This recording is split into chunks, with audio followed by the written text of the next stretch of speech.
રાજ્યના સૌથી મોટા ખાનગી વ્યાપક કેન્સર કેર સુવિધા સેન્ટર HCG આસ્થા કેન્સર સેન્ટરે the healing plate nutrition and fitness in cancer રિકવરીનું આયોજન કર્યું હતું, જે સ્તન કેન્સરથી બચી ગયેલા લોકોને રિકવરી અને લાંબા ગાળાના સુખાકારી માટે વ્યવહારુ પુરાવા આધારિત માર્ગદર્શન પૂરું પાડવા માટેનો એક ઇન્ટરેક્ટિવ કાર્યક્રમ હતો. દર્દીઓને સમજવામાં મદદ કરવા માટે આ પ્રયોગ કરાયો હતો કે કેવી રીતે યોગ્ય ન્યુટ્રિશન અને સંચરિત શારીરિક પ્રવૃત્તિ કેન્સરની સારવાર પછી સાજા થવામાં, ઉર્જા સ્તરમાં સુધારો કરવા અને એકંદર આરોગ્યને ટેકો આપવામાં મદદ કરી શકે છે.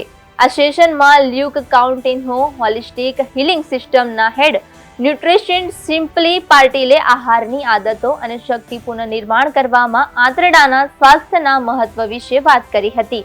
તેમણે જણાવ્યું હતું કે કેવી રીતે સંતુલિત ભોજન અને માઇન્ડફુલ આહાર જીવનશૈલીમાં ફેરફાર રિકવરી પરિણામોને સુધારવામાં ભૂમિકા ભજવે છે.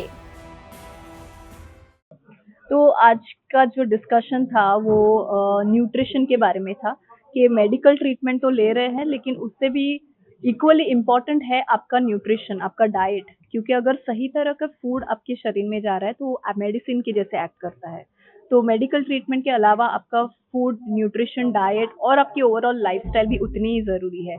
लाइफस्टाइल मतलब आपकी जो नींद की क्वालिटी है, आपका जो स्ट्रेस लेवल है, आप वो कैसे मैनेज कर रहे हो, आपकी मूवमेंट, एक्सरसाइज, ये सब इंक्लूडेड है. तो आपकी मेडिकल ट्रीटमेंट ज़रूरी है, बट उससे भी इक्वली इम्पोर्टेंट है आपका न्यूट्रिशन और आपकी लाइफस्टाइल.